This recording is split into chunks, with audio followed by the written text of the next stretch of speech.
I'll ask everybody if they could please find their seats.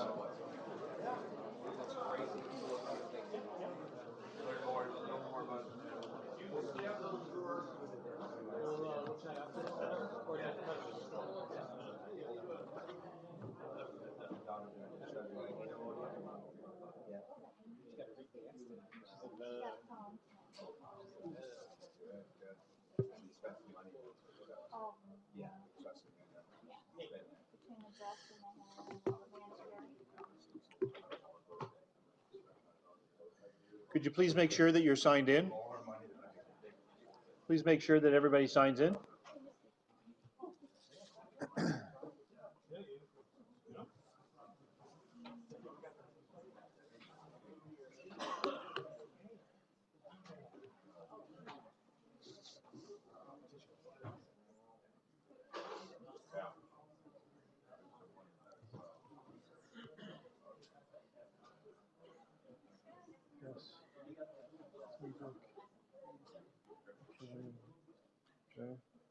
Councillor Joyner, please sign in.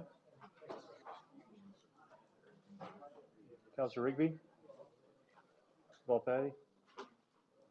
Okay. Councillor Grenier. Yeah, thank you. Hello, everybody. I'll call this meeting to order. I'd like to ask, first of all, if everybody could please take their phones out and make sure that they're on silent or vibrate. And I'll ask everybody who isn't signed in to please sign in. And with that, I'd like to ask everybody to please rise for a moment of silence, followed by the singing of O Canada.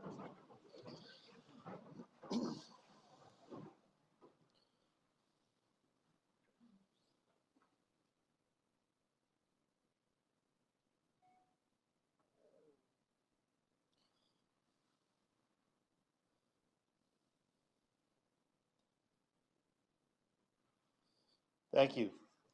Councillor Joyner.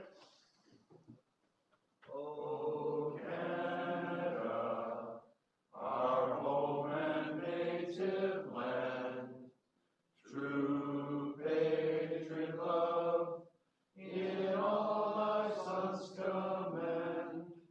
With glowing hearts we see thee rise, the true north, strong and free. From far and wide, O Canada, we stand on guard for thee. God keep our land glorious and free. O Canada, we stand on guard for thee. O Canada, we stand on guard for thee. Excellent. Thank you very much. Please be seated.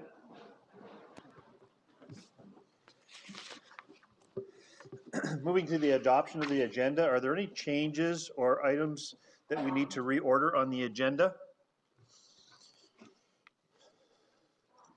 Seeing none, I'll ask for a mover and seconder for the agenda.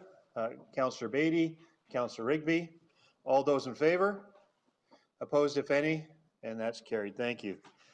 Now I'll call for any disclosures of pecuniary interests. Are there any disclosures of pecuniary interest? Seeing none, Madam Clerk, please let that be noted. There are no presentations tonight. And so turning to my chair's remarks, I'll ask if you could just be a little bit patient. There's a number of things that we need to get through. First of all, on behalf of Niagara Regional Council, I'd like to congratulate Wayne Gates, Jenny Stevens, and Jeff Birch, and Sam Oosterhoff as our newly elected and re-elected MPPs of Niagara. Niagara Regional Council looks forward to working with each of you on our shared priorities.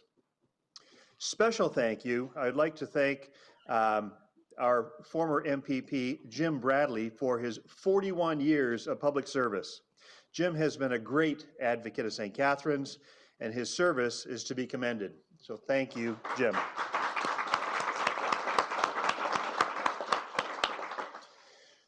That said, in the world of sports, we've got some exciting news coming out of St. Catharines. The Canada 2021 Summer Games Host Society and Canada Basketball launched its 2018 U18 FIBA Americas Championships right here in Niagara. That's the first time it's ever been held in Canada, just so you know. There are 8 teams here from all over the Americas, and the games run, they are on now, and they run until Saturday. Tickets are still available, and I hope to see you there at the championship game on Saturday night, which will be the gold medal game, and it should be quite a game. Remember, these are the players that are going to be the next NBA players that you're going to see on television.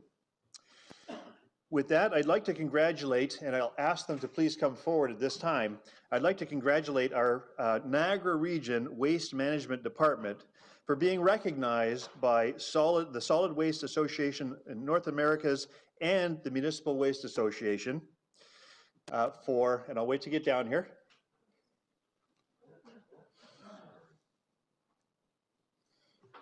Want to come to the podium, or you want to come down front? Down front's probably easier, right here. Yes, right down here. So the 2 awards, both the Recycle Your Bicycle program and the Desk Side Waste Diversion program, have received awards in regards to their communication, education, and marketing tools. Congratulations on these awards.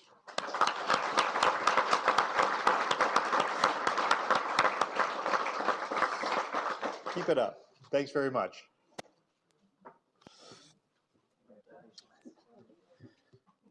Shape Niagara is the largest consultation effort in Niagara's history. We'll be holding the first public open house on this Monday, June 18th, at the Seymour Hanna Sports Center in St. Catharines. Shape Niagara will provide residents, businesses, community organizations, and others the opportunity to provide their input on how they would like to see Niagara shaped in the future. For more information, there is a website.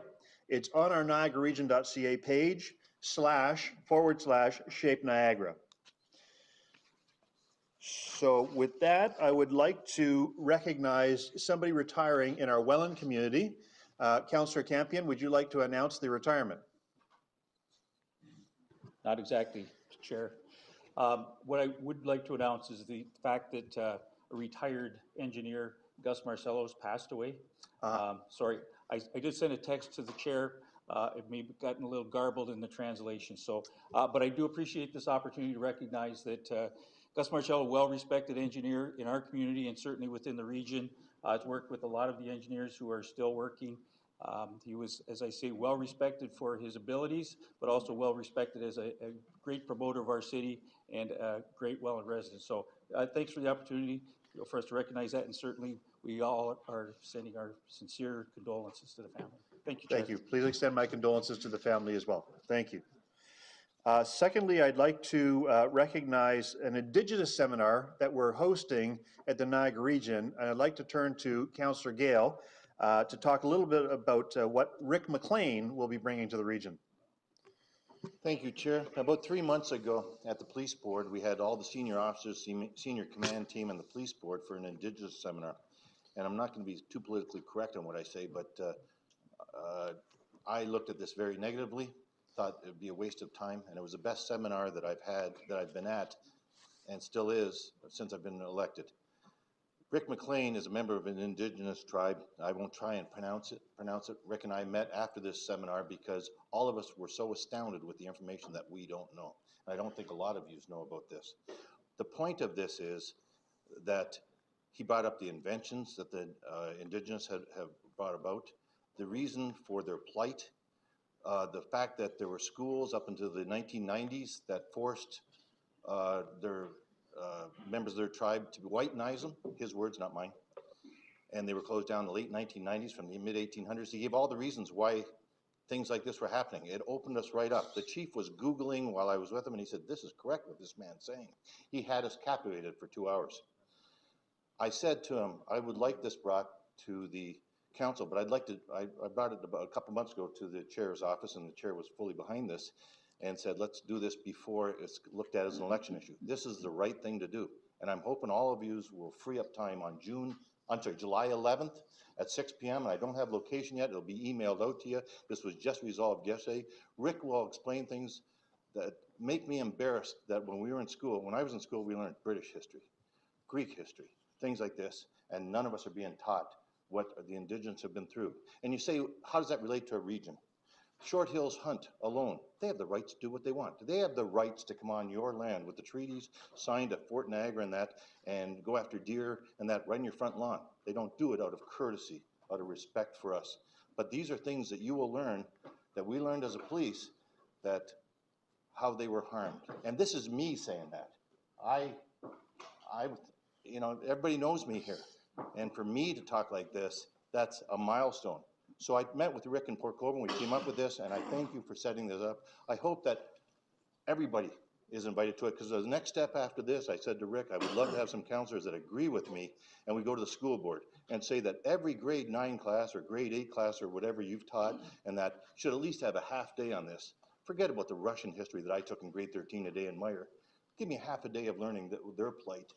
And it would be more valuable to see why. One of the things he mentioned, after my seminar, you will realize why you shouldn't be saying, pull up your pants and get a job, to that Indigenous walking down the street that looks like he's homeless, for lack of words. I'm trying to choose my words right here. But so thank you, Chair, for setting this up. Thank you very much. It'll be an enlightening seminar, I'm sure. Thank you. Lastly, as Council is aware, the U.S. has recently imposed a 25% tariff on primary steel and a 10% tariff on aluminum imports from Canada, causing a significant economic impact for this region. These tariffs hurt our price competitiveness of our local business. These businesses employ up to over 4,000 direct and indirect jobs. The exported $119 million worth of primary iron, steel, and aluminum to the U.S. in 2016 alone. We have been providing our expertise and data with local partners and stakeholders such as the Niagara Industrial Association and local area municipalities. Regional staff will be monitoring this closely and providing updates as they are available. Madam Clerk, that is my report for today. Mr. Chair, with your indulgence, on such an important issue, especially impacting our fellow Canadians and our friends on the U.S. side, I want to know if it would be appropriate and ask the support of my colleagues to waive the rules of procedure that I may bring forward a motion expressing Niagara Region support concerning trade efforts by our provincial and federal program partners. Thank you, Councillor. Are you planning on bringing that forward under motions? Yes, I will. Okay. Thank you very much. So with that, we have no delegations noted today. And under the adoption of the minutes, I'll call on Councillor Height for a motion. Yes, moved by myself, seconded by Councillor Rigby, that the minutes CL 7/2018 being the open and closed session minutes of Regional Council meeting held on Thursday, May 24th, 2018 be adopted. Thank you. Questions or comments? Councillor Burrows. Thank you, Mr. Chair. At the last council meeting, I had requested that I received the cost of the Burgoyne audit, and it says in the minutes it was going to be sent to me. I may have missed it, but I don't think it has been yet.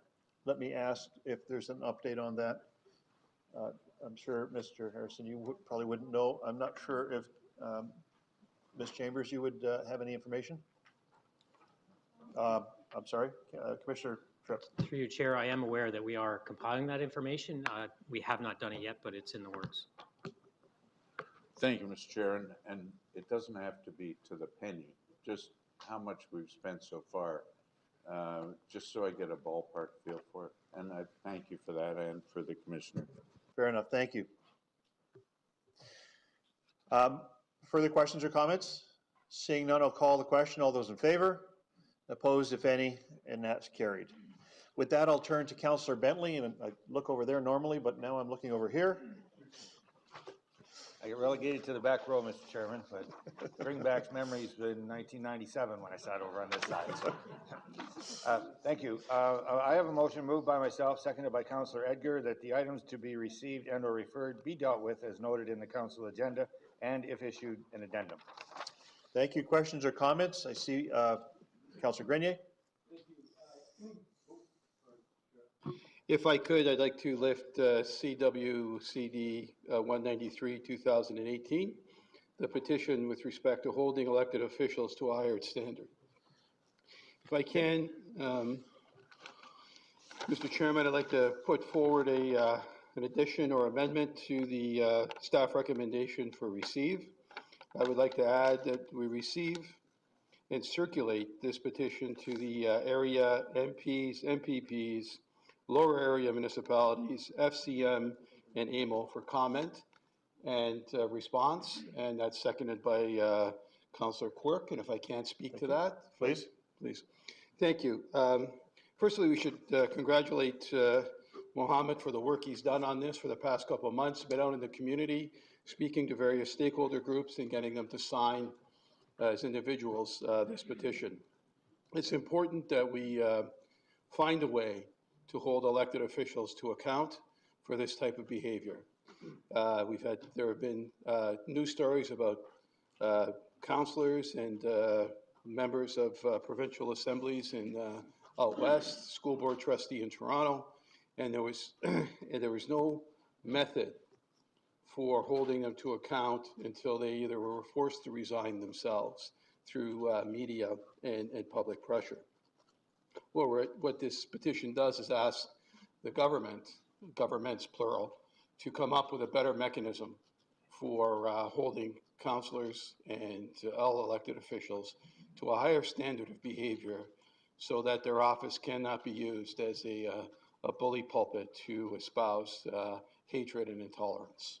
So I think that we should congratulate this young man for his courage and leadership, endorse the amendment that I suggested, and await the response back from the various higher level stakeholder groups that could actually make real change to the various acts that would be required. And I would ask that anybody willing also that he's brought a giant copy of the petition here. If anybody here willing tonight can take a couple minutes to out in the lobby, or if you have time, to sign it as well and lend your name to support for moving this important initiative forward. Thank you, Mr. Chairman. Thank you, Councillor, and I was one of the first to sign the petition, and I want to recognize that Mr. Al-Jamali is in the audience tonight. So, thank you very much. Seeing no further questions to the amendment, I'll call the question on the amendment. All those in favor? Opposed, if any? And that carries. Thank you. To the balance of the items, seeing no more questions, I'll call the question. All those in favor? Oh, I'm sorry, I have a question. Councillor Barrett. Yes, thank you, Chair. It's, and I apologize, I missed the very beginning when, where there was the item about changes to the agenda. Yes. So my question is on 10.1.1 CLC 32, 2018, with respect to report on code of conduct complaint IC18. Should that not be under consideration, for consideration versus to receive? And why I'm asking that is, I believe the policy says that once a breach has been confirmed, council can consider a reprimand. Now, whether the IC recommends a reprimand or not is one thing, but it's still on this floor for consideration versus to simply receive. I'll ask the clerk if there's a comment. Through you, Chair, the councillor raises a valid point, but certainly even though it is noted as to receive, I mean, it is at council's will if they wish to do something further than just receive it. Councillor, you have the floor. Thank you, Chair. So I'm fine with that response. And I understood possibly the Integrity Commissioner may have actually been here tonight as he's been here previously. And I understand he's clearly not here. I'm not sure what happened or why he's not here. Madam Clerk.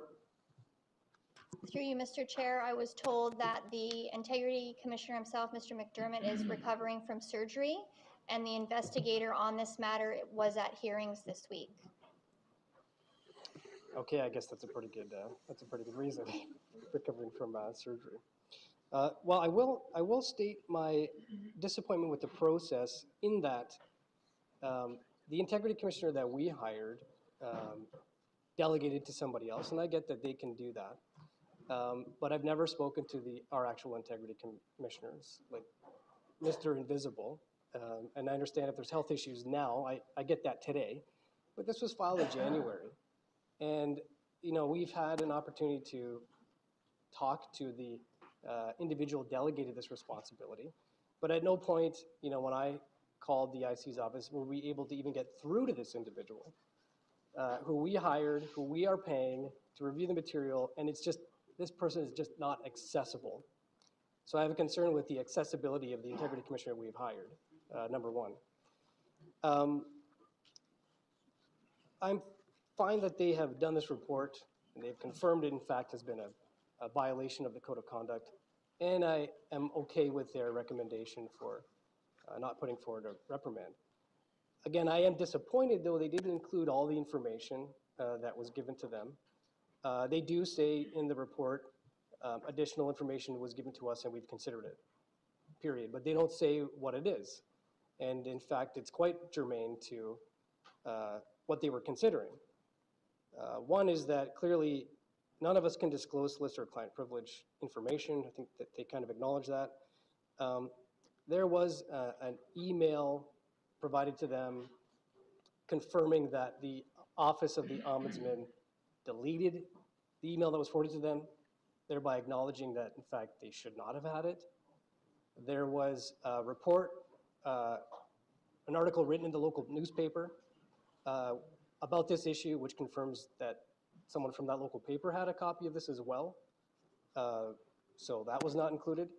And further, I had emailed Councillor Augustine directly earlier on, expressing my concern, and in fact, all of council was copied on that email.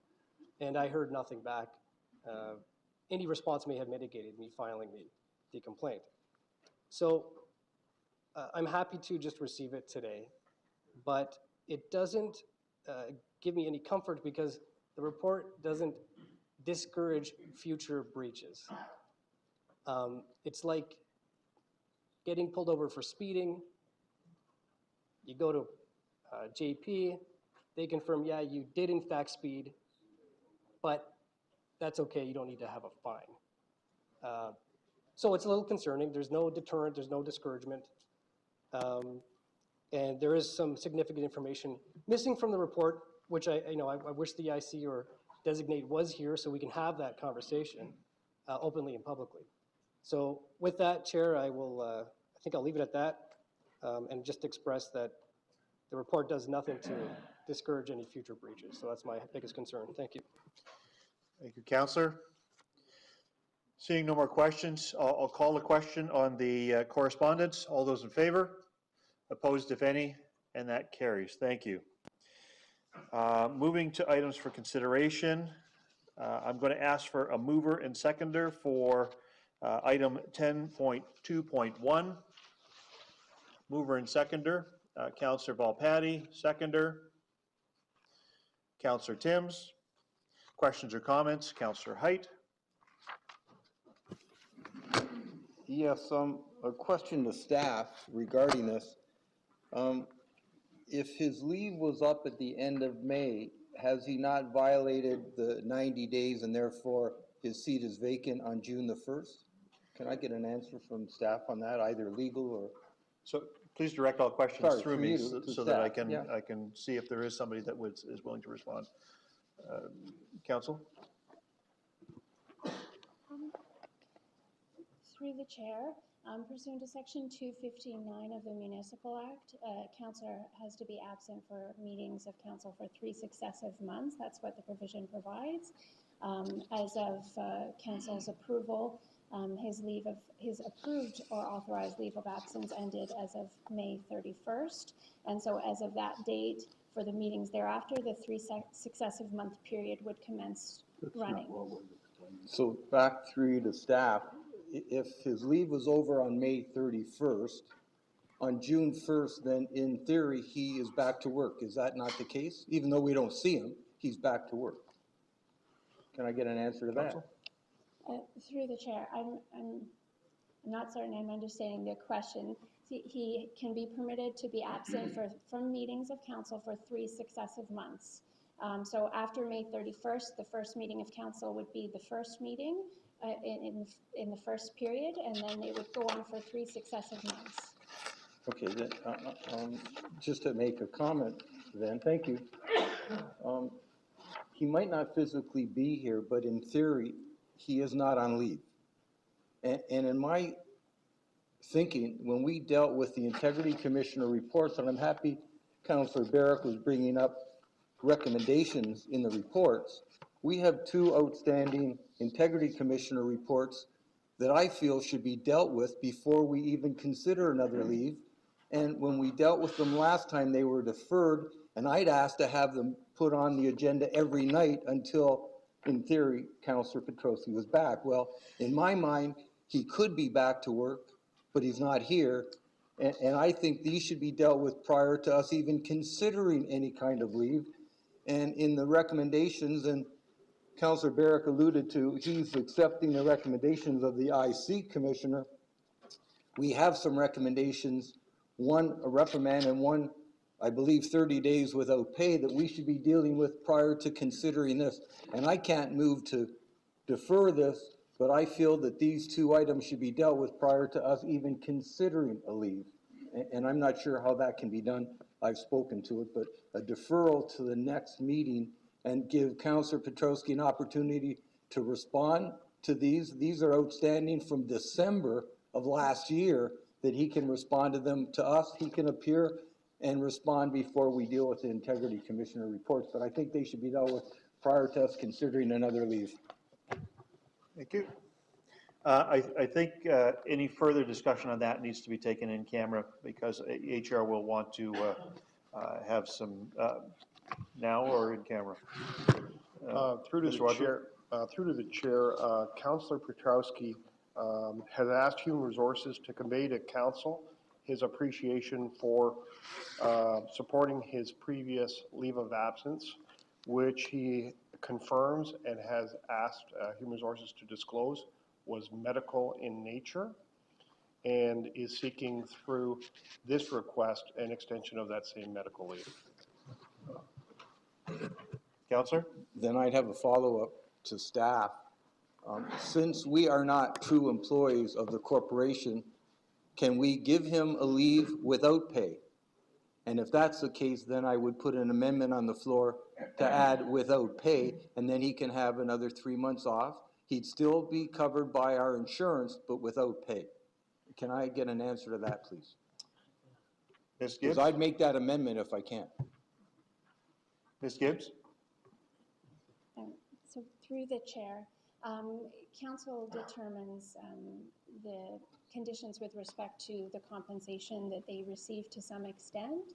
I'd note that in making a decision with respect to granting a leave, the Municipal Act doesn't provide specific guidance. It just indicates with respect to vacancy, that if a member, because they're an elected official, if they don't attend council meetings for 3 successive months, their seat may be declared vacant. There's not a specific provision in terms of how you deal with requests for leave. It just says unless authorized by a resolution of council. So by virtue of a resolution, council can approve someone to be absent from meetings for a period of time. And in that regard, I'd suggest that you consider, reasonableness and procedural fairness and all of those sorts of factors as you consider whether or not to grant the leave.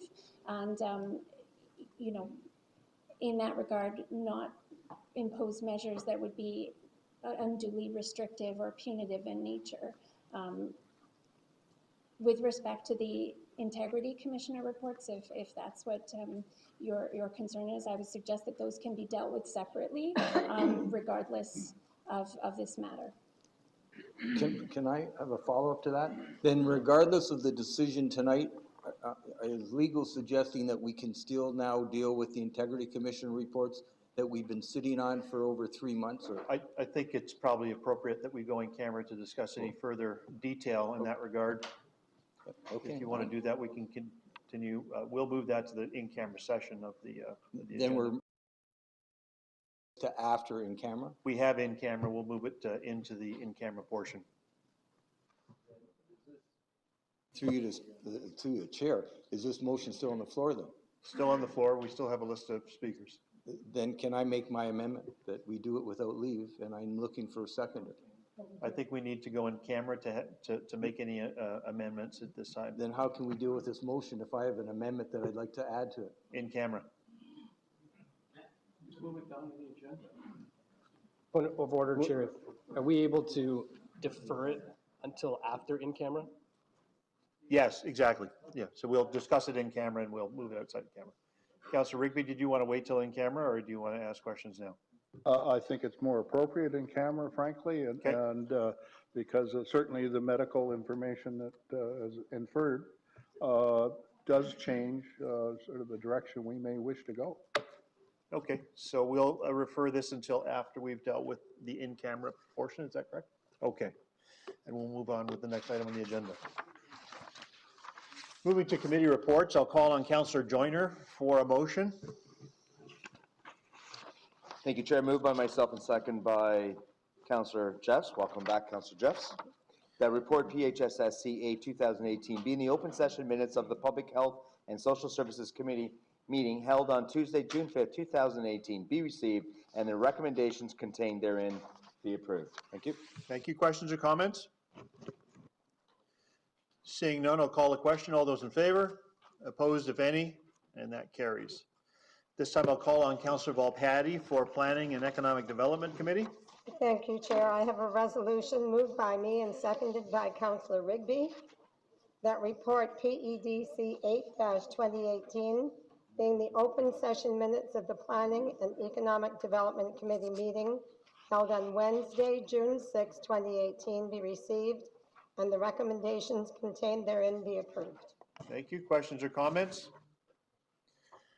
Seeing none, I'll call the motion. All those in favor?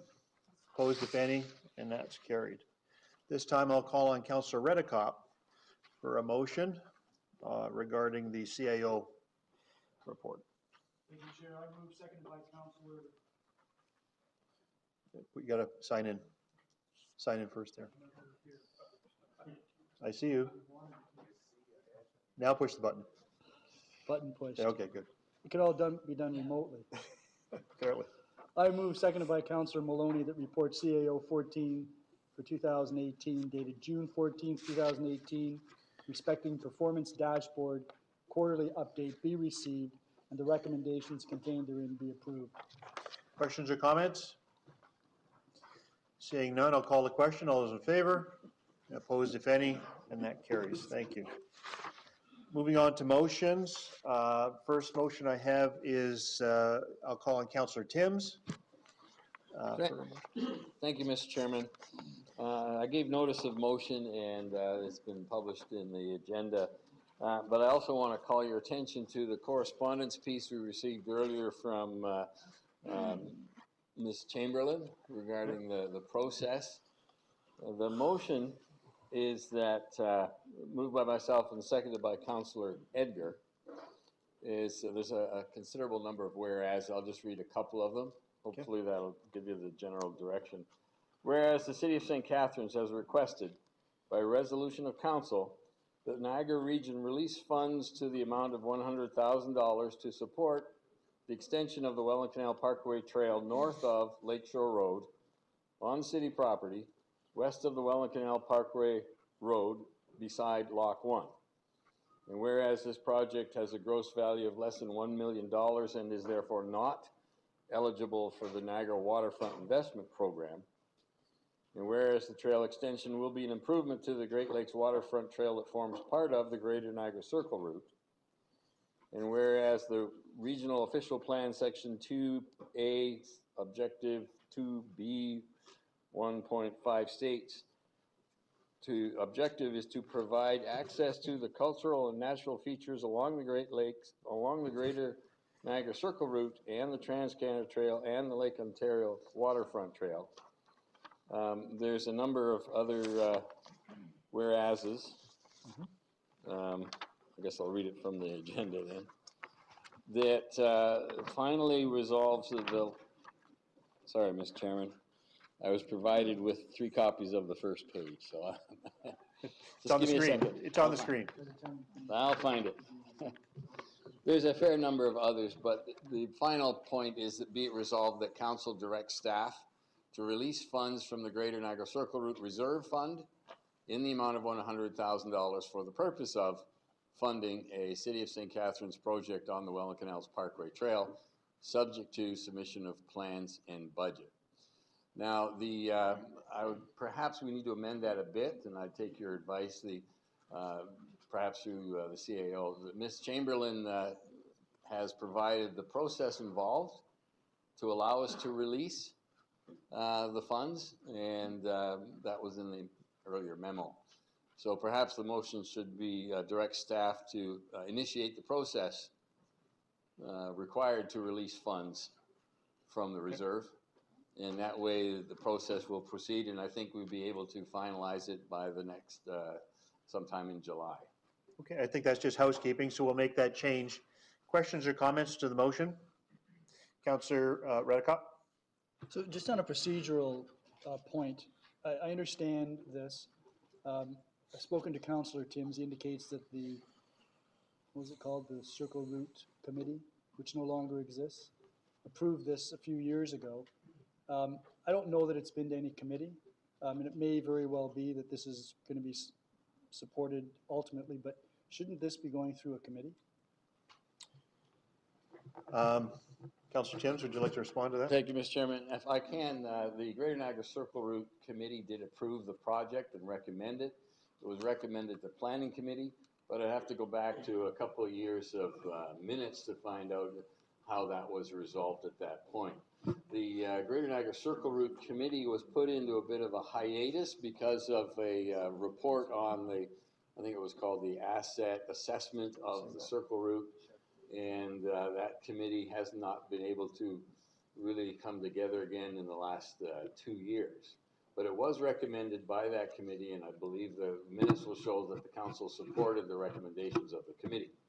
So it was kind of general back then.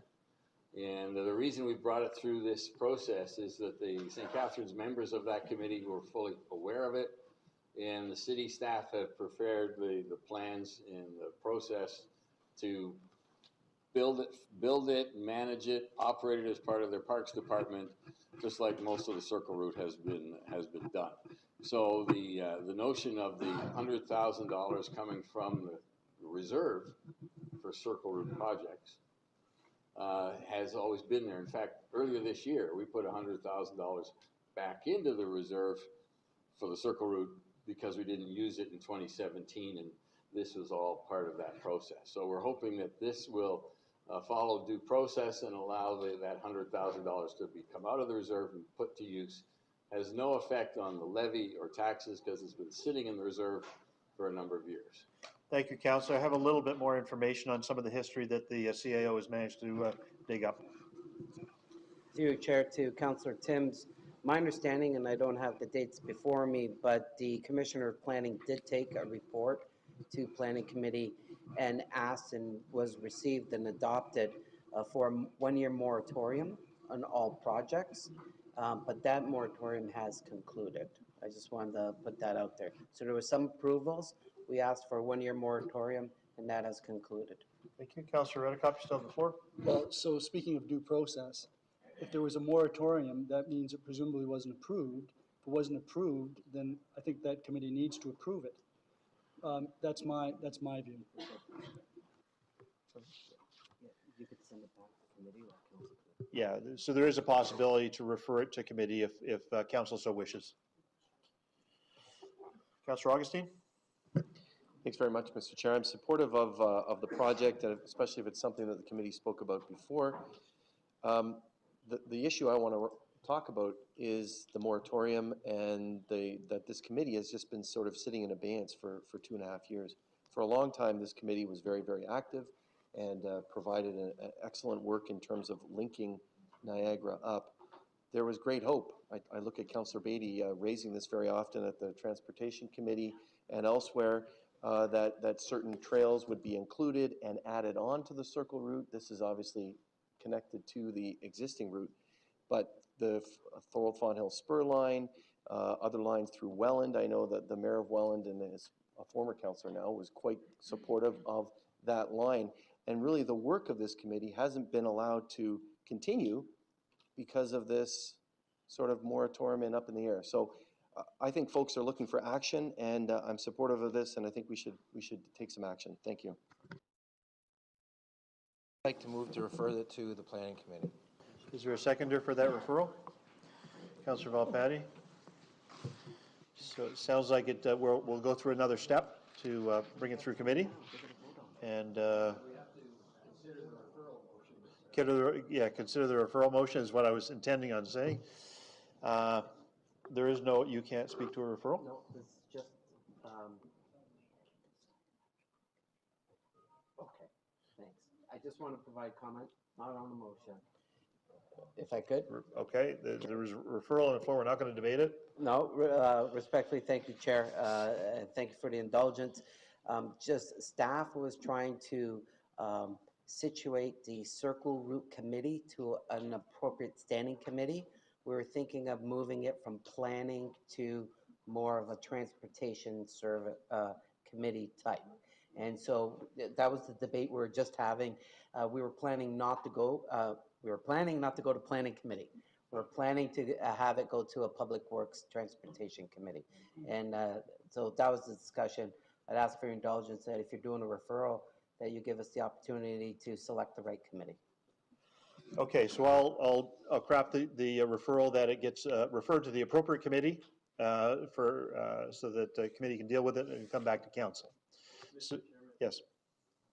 Could we have a timeline on when that might be accomplished? How many cycles? One cycle. Okay.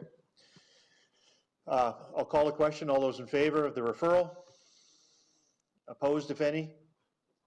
I'm going to need to use the buttons. Could you please go ahead when you're ready.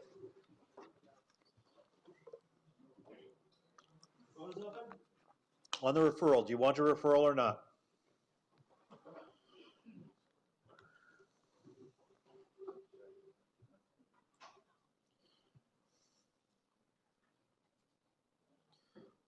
And it's 13 to 12. It will be referred to the appropriate committee. Thank you. Moving on to the next item of business, there's another motion before us.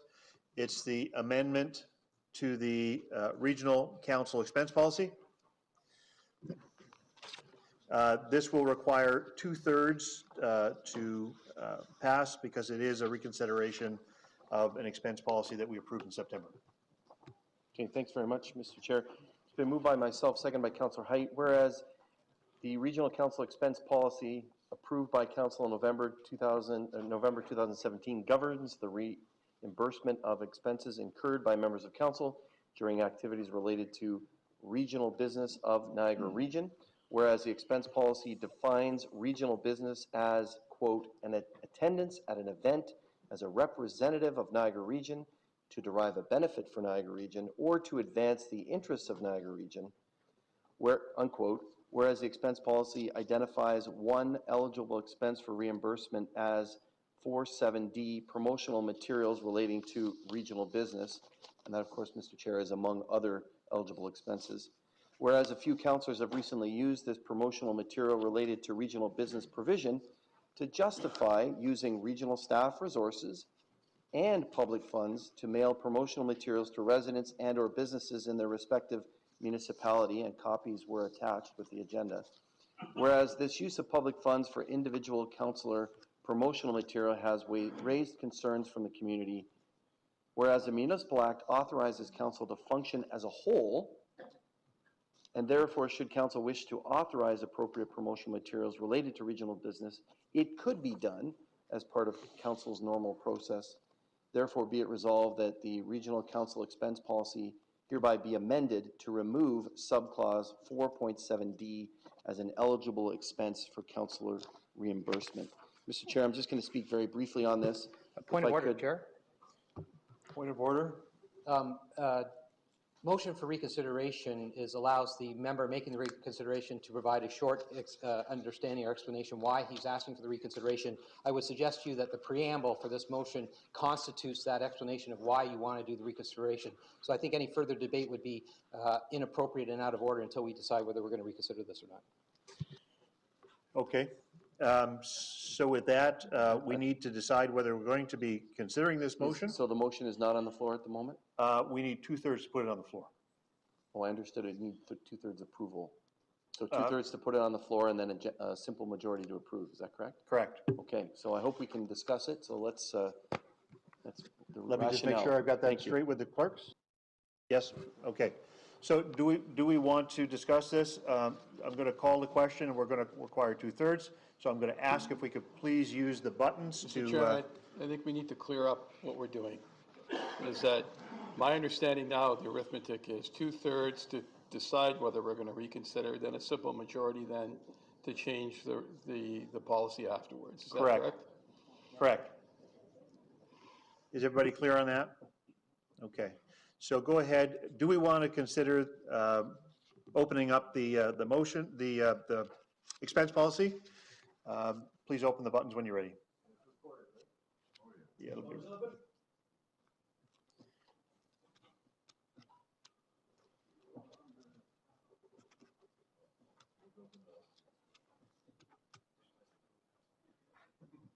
Two-thirds yes.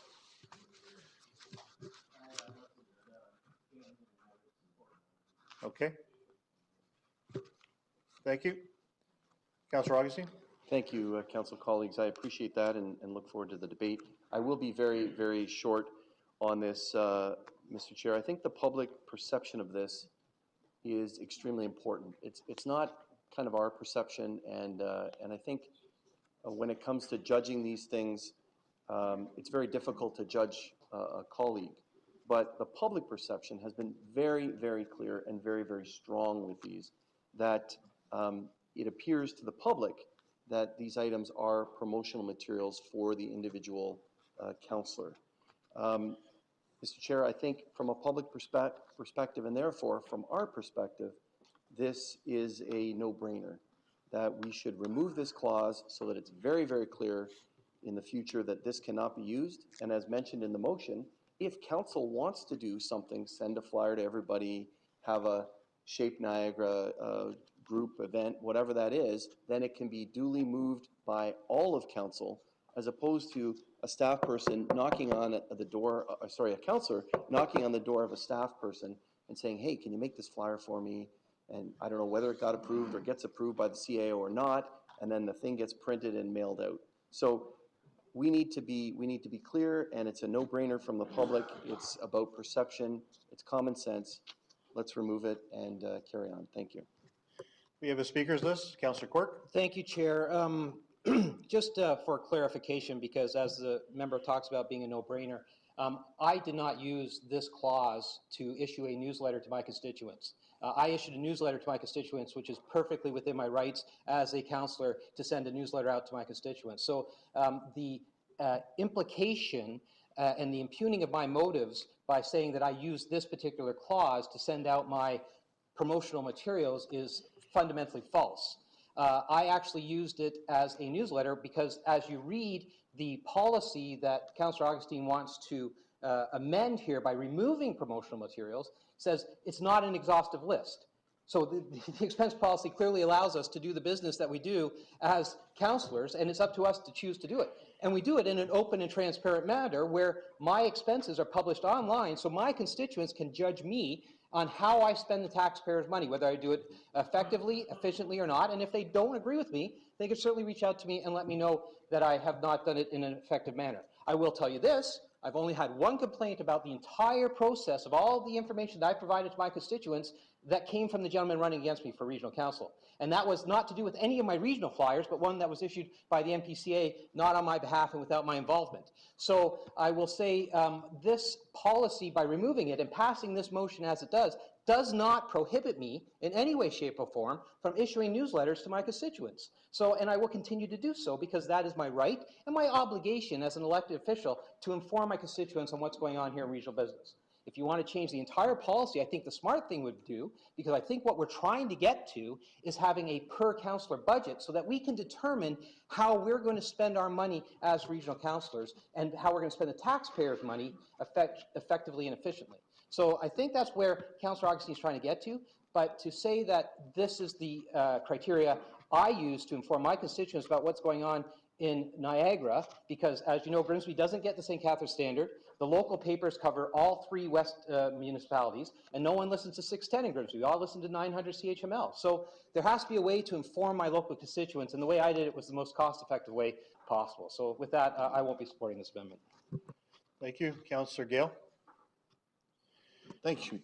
Thank you, Chair. I'm going to be supporting Councillor Augustine on this because although I agree with Councillor Quirk on his point of we have to get our information out to the people in the Niagara region of what's going on, and I understand you can't get 610 or the other radio stations around. I can't get a lot at my house on this. We have to find ways to get the information out there, and it's got to be the accurate information to the people. The one thing I hope for is that maybe the MPs and the MPPs can stop their garbage coming to, or their information coming to us in the mails as well, and listen to this stuff as well, because you have social media, you have a lot of other things. You know how many things we get in the mail, so let's everybody follow this type of thing, and maybe we can curb some expenses as a result of it. But if I want to send something out and I'm going to pay for it, I'm going to do it. I don't think that's the point. Correct me if I'm wrong. I think that if I'm going to pay for it, I'll send out what I want as long as it's accurate information, and I'm not impugning anything with council and confidential information or things like this. But I'm going to be supporting what you're doing. Thank you. Councillor Timms? Thank you, Mr. Chairman. I just wanted to get some clarification on the intention.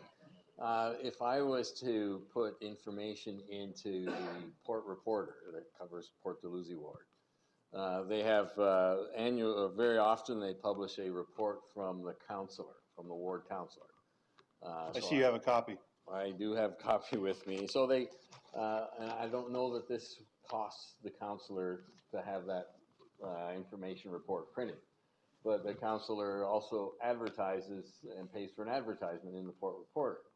So that's where I'd like to have this a little clearer as to what exactly is meant by the promotion material related to regional business. The article, if it's free, then that there's no compensation or no expense to be reimbursed. But the advertising that says, you know, Councillor so-and-so is paid for or not. So I just want to be clear how it works when it comes to the, you know, the ward paper, the local paper, the community paper. Councillor Augustine? Thanks, Mr. Chair, and I appreciate the question from the councillor. If we look at a newspaper, a publication, a local community publication, and they're looking for a column, they're looking for an opinion piece. I think you, Mr. Chair, put an opinion piece recently about why you wear the chain of office around. I don't think you paid for that. Nope. And they're not paid for. And I think it's no different, Mr. Chair, than, and we're not really used to it yet, but like social media. When we put something on Facebook, that's actually publishing something and using Facebook as a vehicle or Twitter as a vehicle. And this is the Port News as a, sorry, it's called? Port Reporter. Port Reporter, thank you, as a vehicle to share those views and those opinions, and it's free. What this is about is it's really about staff resources, which I understood was used, to put together a flyer. It's mailed out and paid for by public dollars. Sometimes when ads go in the paper like that, they're paid for out of the person's pocket. I know we do that in our community. It's paid for out of the councillor's pocket. So this is to say, look, it's not an eligible expense to do that. If you want to do it, if you want to send it out, pay for it yourself. But it shouldn't be the region, it shouldn't be public dollars doing it. So I hope that helps. Councillor Timms, still have the floor.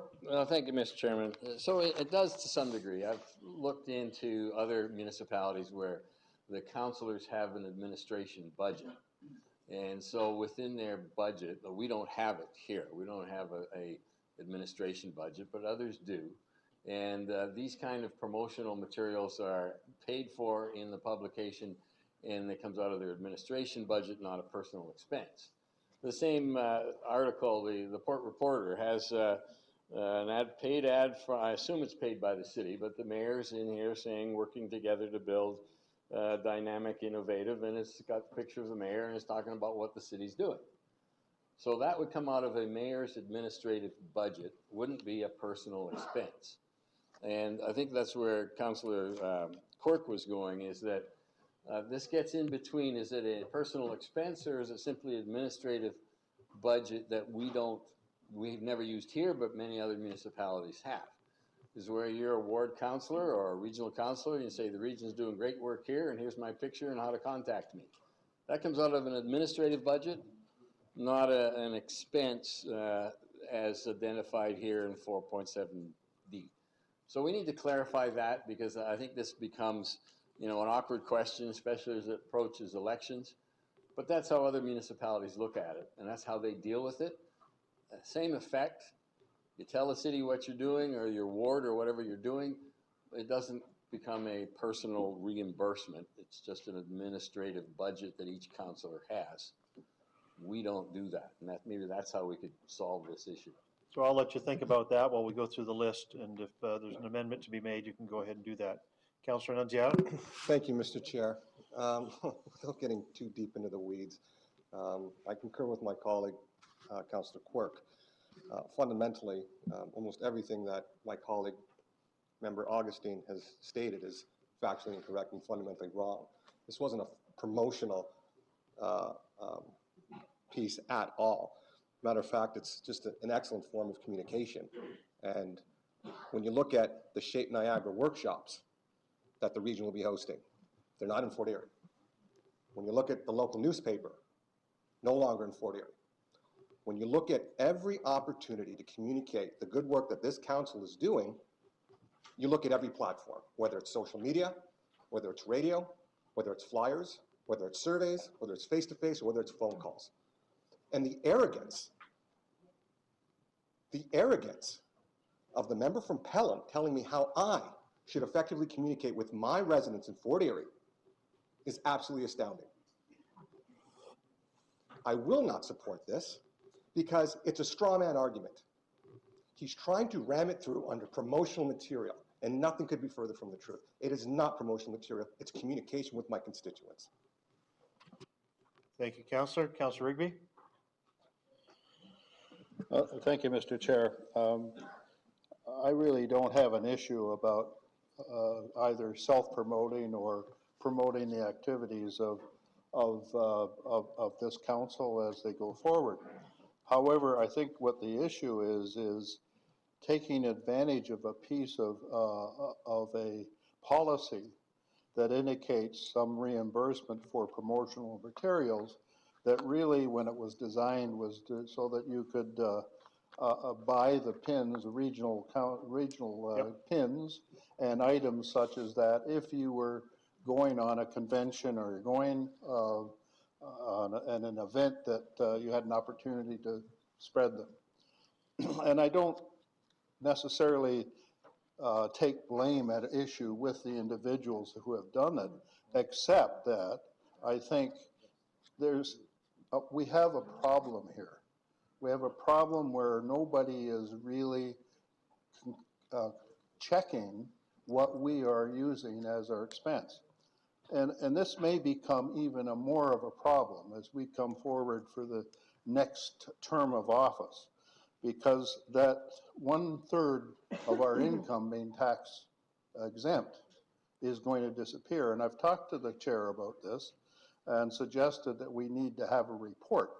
What are the ramifications of that for our new incoming councillors and for those of us who are fortunate enough to be elected or re-elected or whoever.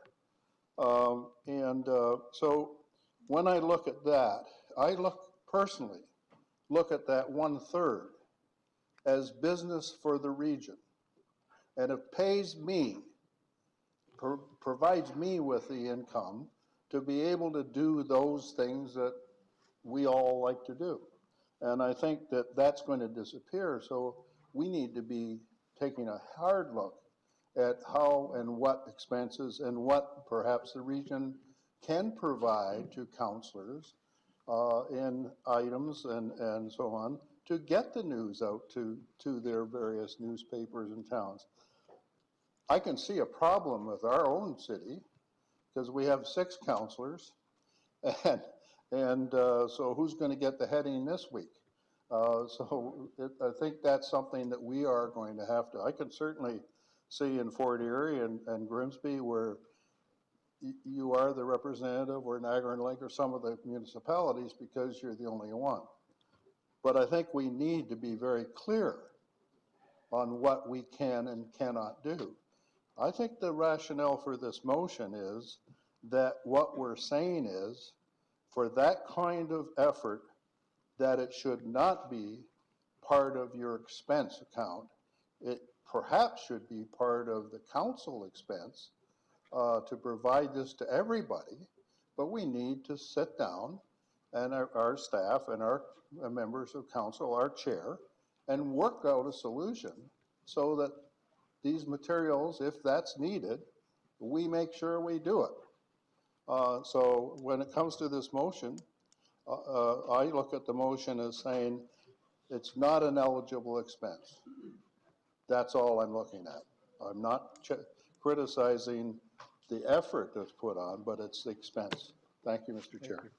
Just to remind, this is the first time, this term of council is the first time ever that we've got all of our expenses online for everybody to see. So we at least have provided more information to more people in an easier accessible format. Councillor D'Angelo? Thank you, Mr. Chair. I just want to speak on this also. I agree with Councillor Rigby. We need clear rules on what we can do and what we can't do. Because one of the items that doing these promotional or educational brochures is not everyone's doing them. And then the thing that I fear, unless there's some rules and some working together as a councillor, there's 6 members, 7 from St. Catharines. Are they each going to put out their own brochure with their own picture on it, with the same information? Or should all 7 of them be on that same brochure going out providing information? I don't fundamentally disagree with the fact that you have to inform your constituents of what's going on there, but it should be a collaborative measure, because when you're talking about duplication of services, that would be the first one I would see as a duplication. Similar if the Mayor of Thorold and myself did something like this and we each put a brochure out that's identical using staff resources to produce it, is asinine. So I think we need clearer rules on this. One of the things I tried to bring in when we talked about this council expense policy was a budget for councillors, which would address a lot of this stuff. Because if you had a budget, you have to live within your budget. And if you choose to do this promotional material, or you choose to do educational material, or you choose to do pins, or you choose to do whatever you want to do within the realm of the rules, then it's a lot clearer. You make decisions. Some people like to go to conferences because they feel that's very beneficial to them. I don't do a lot of that because I don't see a lot of value sometimes in that. But I do other stuff that's important to my community of educating them and letting them know what's going on at the regional council level. But without proper rules and without coming forward with a budget, it makes it very difficult. And with this educational material, it's sort of coincidental that it all came out this year. It hasn't been done prior to this year, from my knowledge. And I asked for this material too, because I like to see what's in it, because I haven't seen all of them. I don't know if staff sent that out, because last time we talked about this a bit, that was one of the items Attached to the motion. Pardon? It's attached to the motion. Okay. But I asked last time to provide that to council, so we haven't seen any of that stuff? It's attached to the motion. Okay. All right. Okay. Okay. All right. But I asked for that stuff way in advance. But no, nevertheless, it's here, so it's good. So if Councillor Timms wants to move forward, and I know Councillor Quirk spoke about a budget, I'd like to put some sort of amendment coming forward, and I'll leave it into Councillor Timms' hands, of working on putting some sort of budget in place.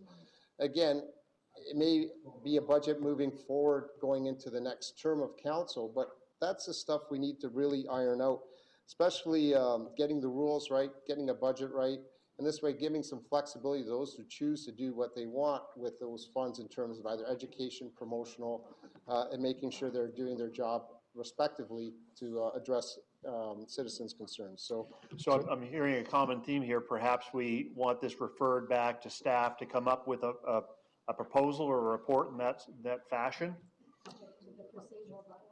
Well, to me, if you're talking about budget, it should refer to the budget committee, and staff could work through a proposal coming back at the budget time, because right now we have a global budget for council. We don't have individual budgets. So if some councilor wants to spend $100,000, they can. Another councilor could spend zero. It's eligible because it falls under the big umbrella of the whole budget. I think it needs to be more defined to the individual councilors so that they can be a little bit more responsible in how they're spending the funds that they're allocated to do their job appropriately. Thank you, Mr. Chair. Thank you. We'll let that develop a little further. There's a long list still of speakers. Councillor Edgar. Thank you, Chair. I think we're missing the point here. I don't think that it's promotional material so much that we should be concerned with. I think that it is self-promotion on the region's dime.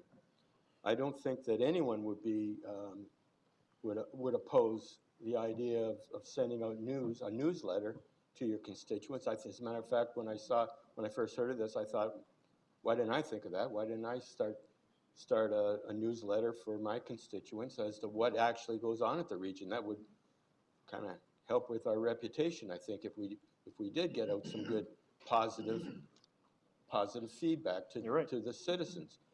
What I do find distasteful is the fact that all of these flyers have a picture on it, have all the self-promotion, all the good things that these councillors in particular have done for their community, and it basically is self-promotion on the back of the region and the regional taxpayers, and that's what I find distasteful. I think that it's a good idea that Councillor Annunziata, Councillor Quirk, and Councillor Barrick want to keep their constituents informed, but don't put your picture on it and don't tell them what a hero you are. Thank you. Councillor Marshall. Thank you, Mr. Chair. I wasn't going to speak to this, but it is broadening the entire issue. I will be supporting the motion. I think part of the problem we have is that we have more than 31 councillors and we have more than 31 interpretation of what's going on here.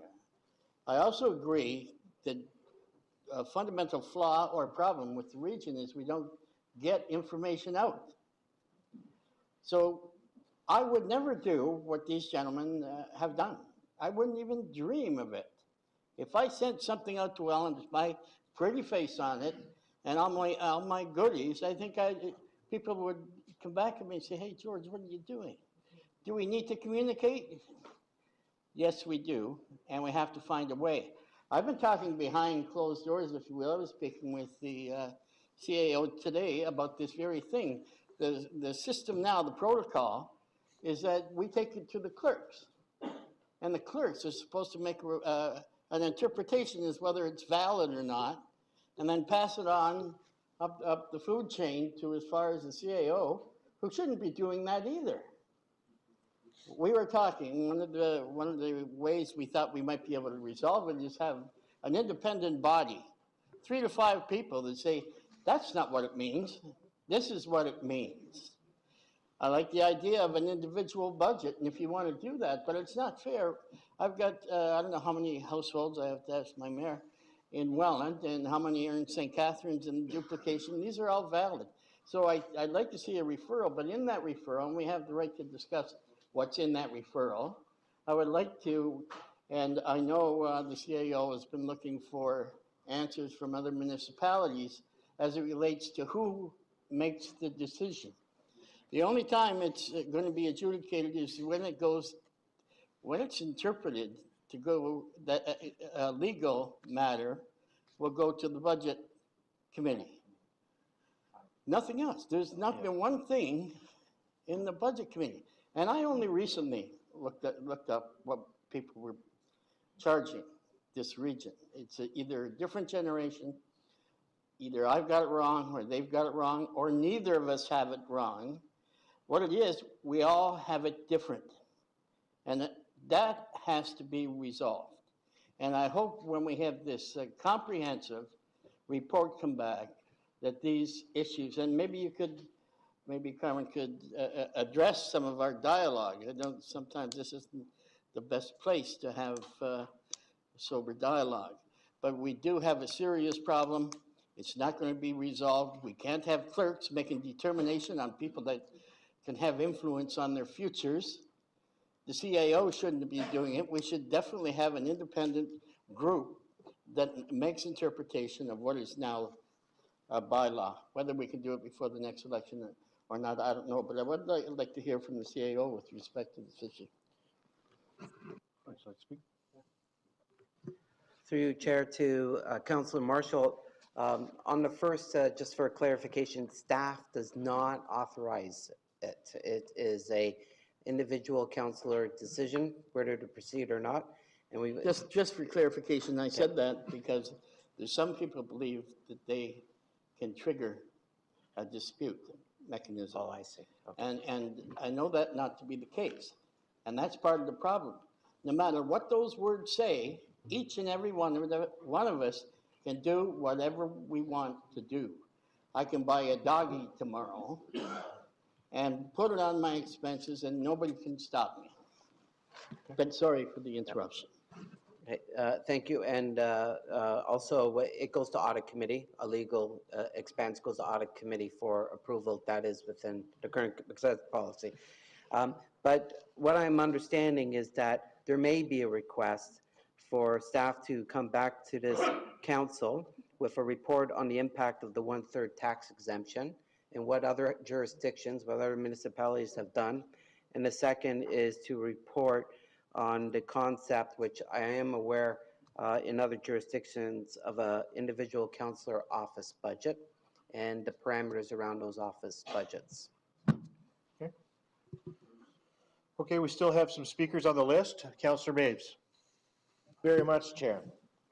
I think this is a very interesting conversation, and three councillors have been creative in informing their constituents, and I think half the people here are upset that they didn't think of that this was something eligible that they could do. Councillor Gale's already pointed out the federal MPs send out copious amounts of materials to our house. They call them 10%ers. We get them constantly, probably monthly. Provincial members send out materials all the time to update their constituents what you're doing. Just before the writ drop in the election, I got a lot of material from my MPP. It's there to let you know what they're doing or what's happening at the province. Municipalities, some municipalities put information out. I think I've seen them, I don't know if I've got them in tax bills anymore. It's something, used to put items in bills in the past. I think that's not done anymore, but there's promotional materials come out, and sometimes the council's on it, or the council's mentioned on it. So you're informing your constituents, as a term I always use, about what has gone on at regional council. And since I've been elected for 8 years, and prior to the 8 years that I got in, everybody used to complain that no one knows what regional council does. All the staff here complain that people in the public get upset about regional council because they don't know what we do. And then we all have to, and staff has to say, oh, we do social services, and we do public health, and we do water and sewer, and we do all the major roads, and you all start listing off all the things that we do. And the public eyes glaze over because a lot of the public doesn't understand what the region does. So we're always rubbing our hands and gnashing our teeth about, oh, we've got to do more communications. We have to do more outreach to let people know what we do at the region. Half the people want to get rid of the region. They said, we don't need you up there. And I always said, well, are you going to have 12 police services? What are you going to have? And so on and so forth. So we always complain that we don't tell anyone what to do. If you didn't want this in here, why did you put it in the expense policy? We just had a committee. We went over and over expense policy, went through with fine-tooth combs. We spent so much time in expense policy. If you didn't want people to do promotional material related to regional business, you shouldn't have put promotional material related to regional business right in there. It's a fair and reasonable thing that they did. They have their faces on it. Could have had my face, the chair's face. It could have had chairs of committees' face on it. I think it's a fair and reasonable thing that they did. It makes me wonder, okay, what are my limits? Can I do a radio ad? Can I do Facebook ads? Can I do Twitter ads? I don't know. It's promotional material that could be saying things that the region has done that the public doesn't know that we've done, that we all want them to know. One of the items, as I was looking at it, had to do with MTerra and garbage collection. In Public Works Committee, we were bending over backwards telling our staff, you got to communicate with the public about the problem, because we're all getting phone calls and emails. And we begged them to communicate better with the public so they would understand some of the issues we're having with garbage collection. So one of the councillors put one out there about garbage collection and explaining it. That's regional business, it's promotional material about regional business. So I don't think they've done anything wrong. I think that there's a line in here that tells us all we can do promotional material related to regional business. That's what that is. So if we don't like it, then we shouldn't have put it in there, number one. Number two, we should send this back to the committee that created the expense policy and let them look at this and say, wow, this wasn't what we really intended. And then start to define better what counts as promotional material related to regional business and what doesn't. I want to know if radio ads count. I want to know if Facebook ads count. So since you brought it up, let's send it back to that committee. Let them do their due diligence. Let them get a staff report. Let's find out what other municipalities do and get a report back and then decide. But don't bring it in here with the intention, we're going to try to embarrass them. Well, look what they got caught doing. No, it's fair and reasonable, and we've all complained about not communicating enough with the people of Niagara. So I think, Chair, and I hope someone refers this back to that committee and we have a reasonable adult conversation about it and come up with a policy that we can all agree with. Thank you. Thank you, Councillor. Councillor Valpatti. Because I couldn't have said it better, I will stand down. Okay. Councillor Barrick. Thank you, Chair. Councillor Mays did articulate it well. MPs do it, MPPs do it, mayors do it, and that's fine. But heaven forbid a regional councillor does it. And I get the sense that some individuals here don't like the personalities or people doing it, and they don't like the message. Again, heaven forbid the region's actually doing a good job on certain things. That's not a message that some people here actually want to put out. They want to say, the region's terrible, the region's awful, and if someone says they're doing a good job, well, we better change the policy. Ridiculous. So I put mine together. It's in here as part of the agenda, which I appreciate, my personal one. The region printed it, and I had it distributed for $300. And my constituents have thanked me for that information. They appreciate it. They've never received that information before. They don't know that it's tough to get information. So it's very clear and it's articulated, and they're happy for it. I've heard complaints from other municipalities, Pelham and St. Catharines, but I'm getting thanks from residents in Port Colborne. Notwithstanding, some people may not like the message. And so you see all the time throughout the year certain things, like Remembrance Day ads, and the MPs in it, the MPPs in it, the mayors in it. What's the problem if there's a regional councillor in there honoring veterans as well? So there's a double standard here, and it's very clear. It might be easy for a mayor to make this motion because they have a promotional budget at the local level. And in this particular case, my understanding is the town of Pelham put out an RFP for promotional work. The town of Pelham pays local publications for, in this case, the mayor of Pelham, to write an article in the local newspaper. And perhaps if you can articulate on that, that's fine. And I don't see how this is any different. There are other councillors here who have spent more on mugs, promotional mugs, certificates, frames to hand out to select people in their areas. There's other councillors who expense mileage to pick up mail. They expense mileage to submit a mileage claim. And they expense personal items like personal itch spray. Those are absolutely offside, inappropriate expenses that really bother residents and me as well. But providing information distributed to every single person in your municipality, how can that be a bad thing? You know, we are many of us are directly elected, but we're all elected to represent our municipalities here at the region. We are Niagara Region ambassadors. And yet somehow we're being asked today to say, yeah, but we don't want you to tell people. We don't want you to talk to people. We have business cards with the region's logo on it. Is that promotional material?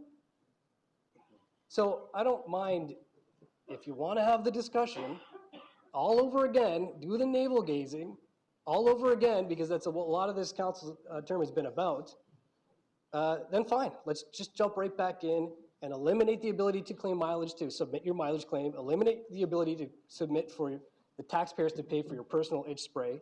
It's ridiculous. At the end of the day, each one of us are individually responsible and accountable to our local constituents. Each one of us have all of our expenses published online for the world to see. Again, we are responsible to our residents, responsible to another councillor here, and another councillor here is now responsible to me. So again, I think it's just a distraction. I see a lot of hypocrisy based on what we're being asked to do here, but yet at the local level in a municipality, a mayor can do whatever they want and promote themselves and promote the town and put in flyers and newsletters and all kinds of things. But at the region, no, don't do that. It's ridiculous. So just remind everybody that this is the first councillor expense policy that we've ever had. We implement that in September. Obviously, there's some tweaks that need to be made, and perhaps this is part of it. Maybe we don't need as much debate as we're having tonight, but it's definitely something that we're going to have to work on. Councillor Grenier? Thank you, Mr. Chairman. And notwithstanding that I've never expensed a personal hygiene item, I think that we need to, I think that it would be best, and I apologize to my colleagues for, on the speakers list for doing this, but I think we need to refer this to Corporate Service Committee to get a better definition of what promotional materials are, and to come back with a report that would outline that and add that to the promotion, the councillor expense policy, if you could. Thank you. Have you got a seconder for your motion? Councillor Quirk? There's no debate on a referral motion, so we will refer it, we will call the vote now. Can I, on a point of order, I think there's limited debate as to where it goes and what it's. I'm sorry, George. I'm sorry, new desk. I think there's limited debate on where it goes, number one, and number two, what you want to see in the report, if that's what we're asking for. Yeah, there's no debate, but he has explained where he wants it to go and what he would like it to contain. Because I would like to see other things in that report, and I think I have the right under our procedures to speak to them. Go ahead, George. Well, I would like what I spoke about earlier to be reflected, those two principles. One is our own budget. I think that has some validity. What happens if somebody doesn't comply? Right now, there's nothing, no way. And how do other municipalities go about their business? Thank you. So noted, George. Thank you. So I'm going to call a question on the referral that's before us. The recorded has been requested, so please use the buttons when you're ready.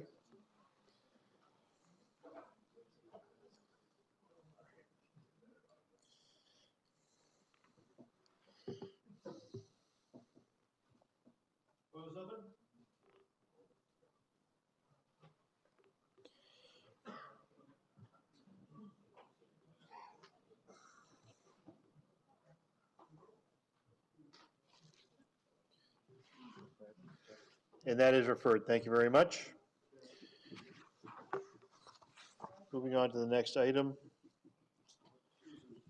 Sorry?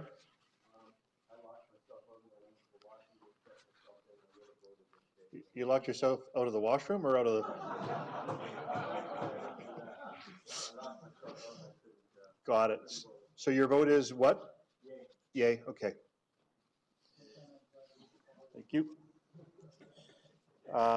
With that, we're moving on to the next motion before us, which is the, just one second, which is a reconsideration motion about termination of the Burgoyne Bridge Replacement Task Force. We're going to need to take a vote to see if we want to put it on the floor. And it needs to pass by 2/3. So at this point, do we want to consider the motion before us? We need 2/3 for that to pass. Do you have a mover? Is there a mover and seconder to consider this motion? Moved by Councillor Rigby, seconded by Councillor Timms. So this is, do we want to consider the motion? Because we need to waive the procedural I have rules. the motions here. We're not, Yeah. you've got a seconder for what's on the screen, but we're going to have a vote on do we want to consider it? Because it is a reconsideration. I'm moving it, and Councillor Height is seconding it. Madam Clerk, would you like to explain?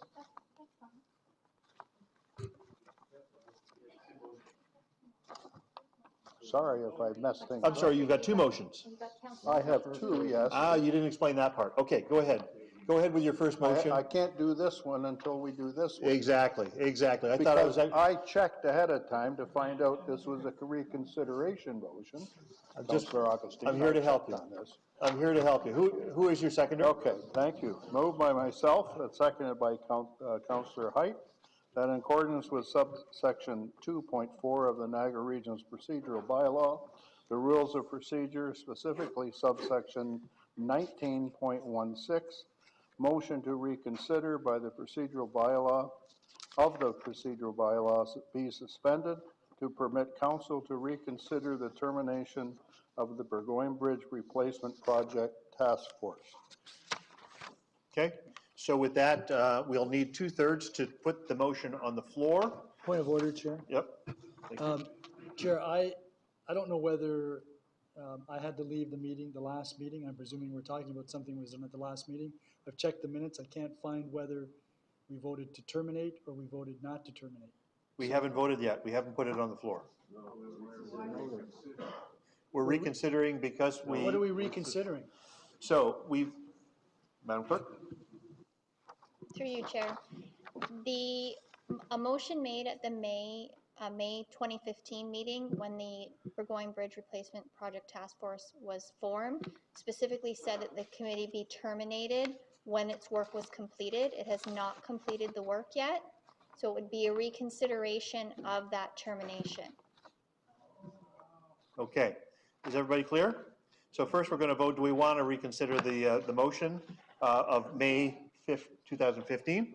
And then we're going to talk about the motion itself. Recorded has been requested and it requires 2/3. Councillor Maves? So Chair, can we speak to this? Or? You speak to the reconsideration motion? Clerk is checking the procedural bylaw.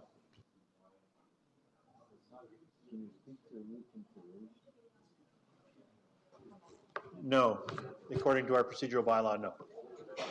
Okay. Recorded, please. Recorded has been requested. Please open the, do you want to consider this or not? No.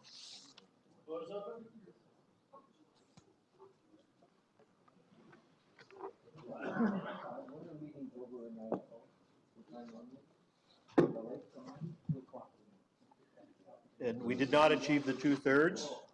We do not want to reconsider that at this time.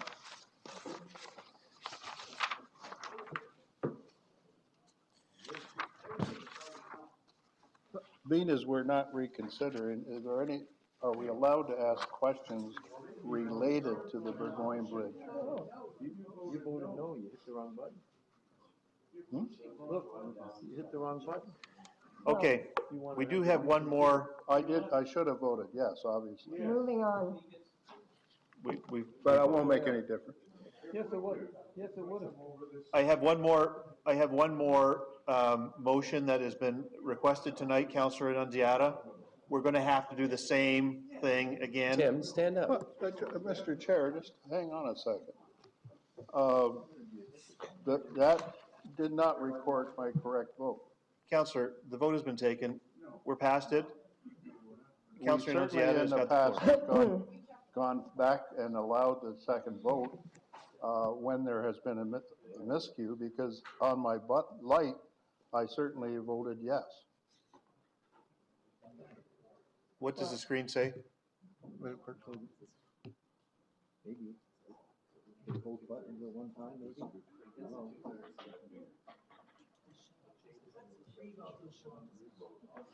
Let's move on. Madam Clerk?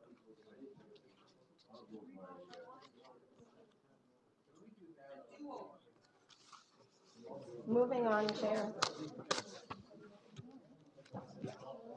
What's the fear of taking, looking at the motion? What's that?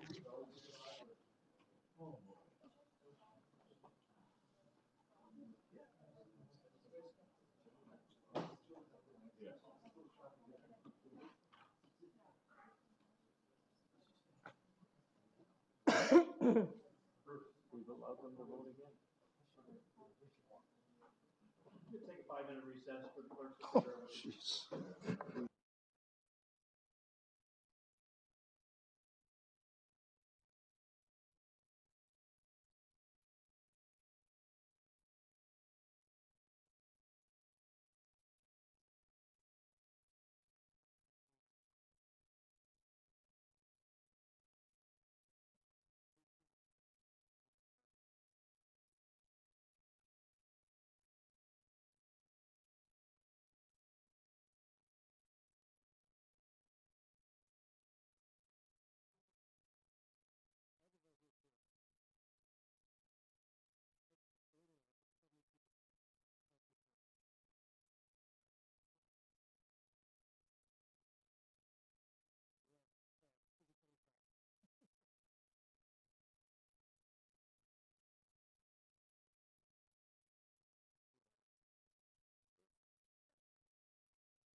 If we could, councillors, could you please find your seats? And those that are not in the chambers, I'm hoping they see the monitor and come back in.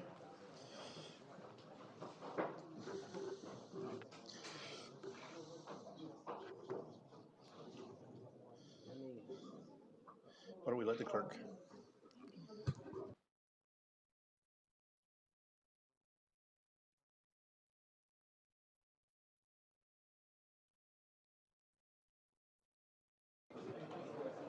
Okay, I want to make sure that everybody is here that needs to be here and taking their seats, if you wouldn't mind. And I'm going to turn to the clerk at this juncture and get the information about this issue. Through you, Chair. So section 20.14 of the procedural bylaw, which I put up on the screen, states if a member doubts the result of a vote as announced by the chair, that member may object immediately to the chair's declaration, and upon the affirmative vote of the majority of the members present, the vote shall be retaken. So if it's council's will, you can hold a vote to allow the vote on the reconsideration to be retaken. Okay, so is everybody signed in? I think you are. Is everybody in their seats? Anybody not in their seats? No more do-overs, okay? Do you want to reconsider the vote that we just had, which was a reconsideration vote? Do you want to reconsider that vote, yes or no? Please use the buttons. It's just majority, yep. Sorry, hold on. Hold on, stop the timer. So we're reconsidering the reconsideration? No, not really. Do you want to take the vote over? Do you want to take the vote over? Redoing the vote that we Yes. did. All right, Yeah. thank you. Okay. You want to take the vote over? Yes or no? Vote is open. Quickly, quickly. Okay, stop it, stop it, stop it. What's going on? What? Yours only flash no? No, no, no, there's nothing to explain. So we're going to start this again. Sir, one fresh, great, ready? Sorry, Oh, one thing. What? Didn't you just rule that a second vote could be taken? And the vote was on the 2/3, not the one That's before right. it. That's right. So why are we re-voting whether we want to We just read the procedural bylaw. That's what it calls for. Oh, I thought, I misunderstood then. I thought it said. Procedural bylaw calls for it. Re-vote on that issue, and that was a 2/3 one, not the one No. before it. No. That was passed. Okay, do you want to re-vote? Yes or no? Please start it at 10 seconds. Do we have some confused faces? Anybody not clear? Anybody? The buttons are flashing. Why are the buttons flashing? Through you, Chair, just to clarify to the members, you are voting on whether or not you want to retake the vote to reconsider the matter. So you're not voting on the reconsideration, you're voting on whether or not to take another vote on that matter. Okay, ready? Open the vote.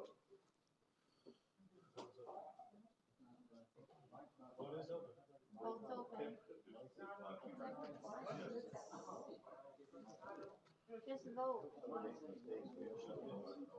Okay. All right, something's wrong with our system. We're going to use our hands, and I'm going to have to count if necessary, right? Do you want to retake the vote? Put up your hand. 1, 2, 3, 4, 5, 6, 7, 8, 9, 10, 11, 12, 13, 14, 15, 16, 17, 18, 19, 20. Yes. Okay, we're going to retake the vote. Do we have our system cleared? Are we ready to? Okay, everybody hold their hands up for Councillor Burrows to count. Okay, now, do you want to reconsider the Burgoyne Bridge Task Force composition or committee? Record it and open when ready. Needs 2/3. The vote is open. Yes.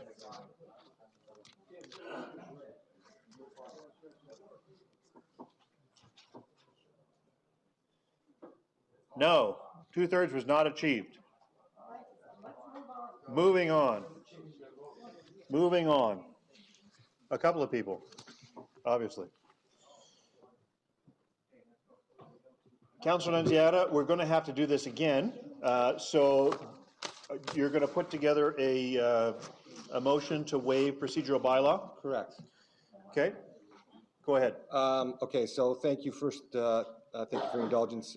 So this is an important issue, so I would ask the support of my fellow councilors to waive the rules of procedure to allow a motion be put on the floor this evening in support of our provincial and federal partners in their ongoing efforts with respect to the trade agreements we're trying to work out with our United States friends. Thank you. So Is there a seconder for that? Councillor Redekop. Thank you. So that said, we're going to take a vote of 2/3 to see if we want to waive the procedural bylaw and hear this motion tonight. Use the buttons, please, so it makes it easier for us, and let them know when it's open. Recorded vote's been requested?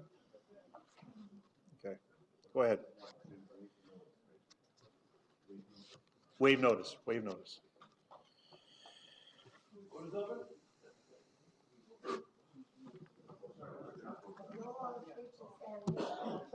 No long speeches, in and out.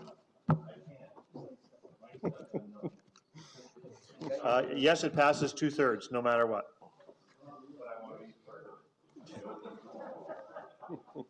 Thank you, colleagues. It was a bit impromptu. You know it's dominating the news cycles right now. Our Premier-elect just met with Minister Freeland earlier this afternoon. I think it's important, understanding the importance that Niagara plays in the corridor link. Having 5 international bridge crossings, this is a very, very important yet symbolic motion. So again, if Ontario is the economic engine of Canada, then certainly Niagara is the drive shaft. And with the FTZ now in place, it means that much more. So the motion is before you, symbolic in nature, but it sends a strong message that we support our provincial and federal counterparts in their ongoing discussions with a mutually satisfactory trade agreement with our United States friends. Thank you, Councillor. We do have speakers on the list. Coming from Niagara Steeltown, Councillor Campion. Thanks, Chair. First of all, I just wanted to, I didn't want to go through the whole voting thing again, but my intention was to vote yes. I just got conversing with Councillor Gale, and we missed the vote, so we ended up with a no. So, yeah, this is very important to us, particularly in Niagara. The City of Welland has, I can identify very, very quickly 3 companies that are affected by this on both sides of the borders. These are companies that own facilities in Canada and have sister corporations in the United States, and so they're both being affected. It's causing chaos on both sides of the border. I can also confirm that through correspondence that I did receive, and I think it's not embargoed anymore, I hope. If it is, I'm in trouble. But the Great Lakes mayors have agreed to oppose this as well on both sides of the border. So this is an issue that is critical to our success because we're so tied in and we're so close to the U.S. border, and I'm not sure how it's going to get resolved, but it needs to get resolved quickly. There is a web or a network that crosses the border. So in business, particularly auto sector, steel industry, they're connected. So you can't tear them apart. Parts, you know, something's getting, steel originates here, gets processed there, goes back, forms a part, and then goes back again. So it's going to cause a lot of cost, a lot of confusion, and ultimately a lot of jobs, not just in Canada, but in the United States. And we did meet with FedDev in Ottawa a day or 2 ago, and this was one of the topics that we brought up, is that we need to continue to support industry in Canada, but also our partners in the United States. This isn't good for either one of us, and so we need to take a very strong approach to this. So I appreciate the opportunity to put my comments. Thank you, Chair. Thank you, Councillor. Councillor Augustine. Thank you very much, Mr. Chair. I appreciate the councillor for bringing this forward and for the exact same reasons that Councillor Campion spoke of. It is extremely important to Niagara, to the entire Niagara Peninsula. It's extremely important to the province and definitely to the country. Mr. Chair, because of that importance, I might add or ask if it would be friendly if we can not only send it to local area municipalities, but the AMO, all the municipalities across the province. I think if there was endorsement from all of the province municipalities, cities, towns, townships across Ontario, it would send a very strong message, and it would assist both the Premier designate and the Prime Minister in their efforts. So, Mr. Chair, I hope that's a friendly amendment, and FCM, the Federation of Canadian Municipalities, great suggestion by Councillor Diodati. Certainly, the broader Thank the you. circulation, the better. I'll have full confidence in the chair. I congratulate the chair for bringing this forward. He's talked about it all this past week, so I'll leave it up to your discretion, Mr. Chair, to bring that forward to our partners as you lead the discussion. So I have no problem with that friendly amendment. We'll get it as broad as we can. Thank you. Councillor Height? Yes, our apologies. Councillor Rigby and I were just speaking about the last vote, and we're shown as no, and probably it should be yes, but I know we can't change the vote, but that's okay. Something of great importance to all of us is a seaway. We forget about that. We just read in the paper that they're hoping on a better year this year. Well, guess what? It won't be a better year if they stop transporting the steel from Hamilton through the canals. Canada Steamship, Algoma Central, that are located, head office in St. Catharines, it will affect all of them. So this is an important issue, and I'm happy to endorse this. And we should have our MPs and MPPs included in this, not just the Premier and the Prime Minister. Thank you. We'll make sure it's as broad as we can make it. Councillor Gale. Thank you, Chair. I just want to make sure there's no screw-ups with the board on this one, because I think it'll be unanimous. If it's not unanimous, can we look at the person, allow them to change it? Because I pressed no the last time, and it came through as yes. We'll vote with vice hands. versa, whatever it was. We'll vote with hands. Like Brian said, that we were both on side on this. Thank you. Thanks. Councillor Quirk? Thank you, Chair. Councillor Height beat me to suggestion of including the MPPs and the local MPPs and local MPs, so that should be included in the circulation. Thank you. Seeing no more speakers, we know what the motion is going to contain in terms of broader distribution. I'm going to call the vote, and I'm going to just ask to use hands if we could, please. All those in favor? Opposed, if any? And that is unanimous. Thank you. Moving on, are there any notices of motion coming forward? Councillor Timms. Thank you, Mr. Chairman. I just want to give notice of motion.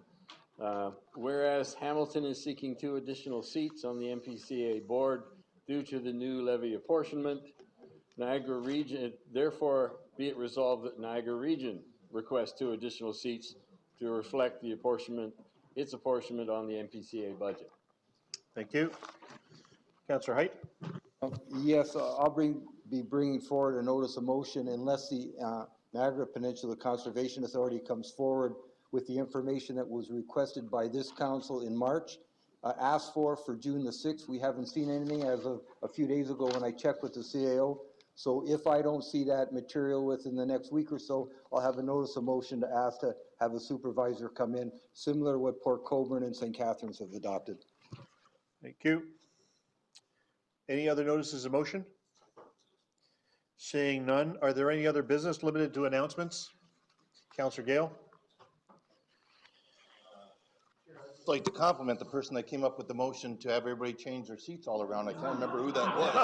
But I think we've had great conversations here, Frank and I think everybody's appreciative of that motion, especially Doug Joyner, who's never changed his chair. Thank you. Thank you. That said, I'm going to ask for a mover and seconder to move into closed session to discuss. Oh, sorry, excuse me.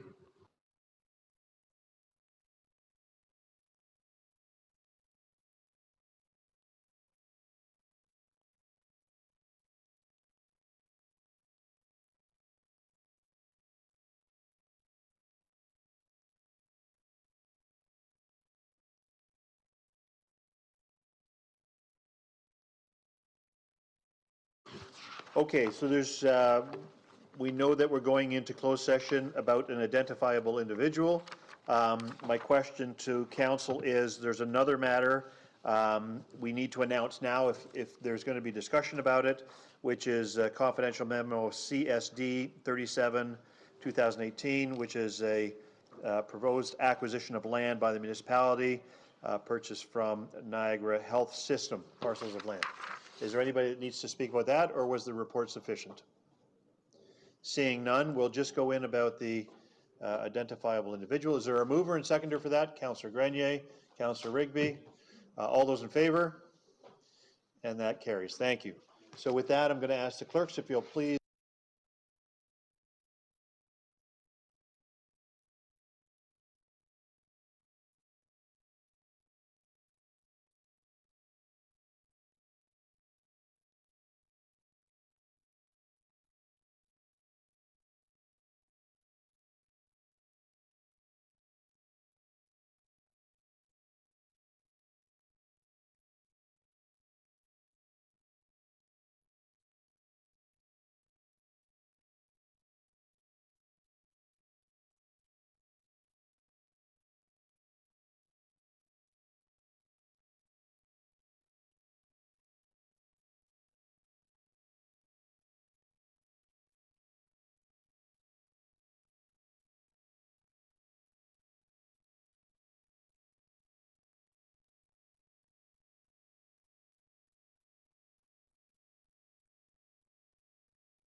screen.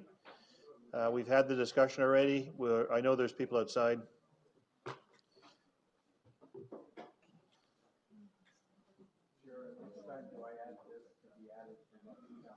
We're going to deal with this one first.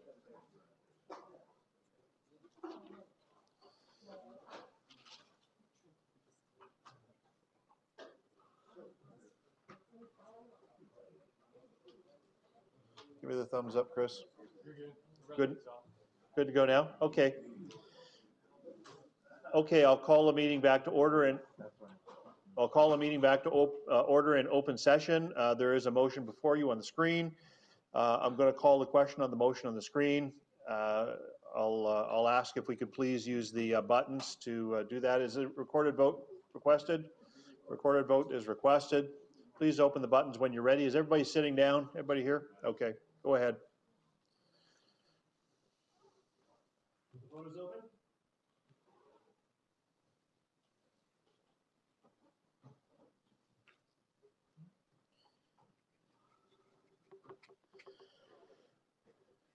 Motion carries.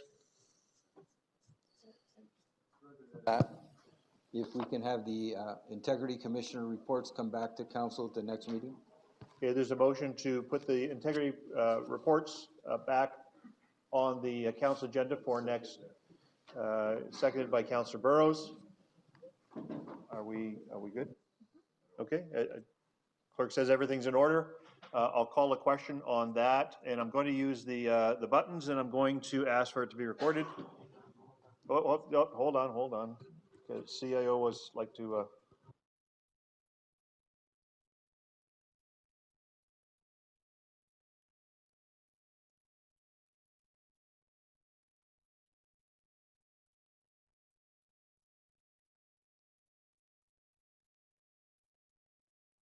Open the timer when you're ready.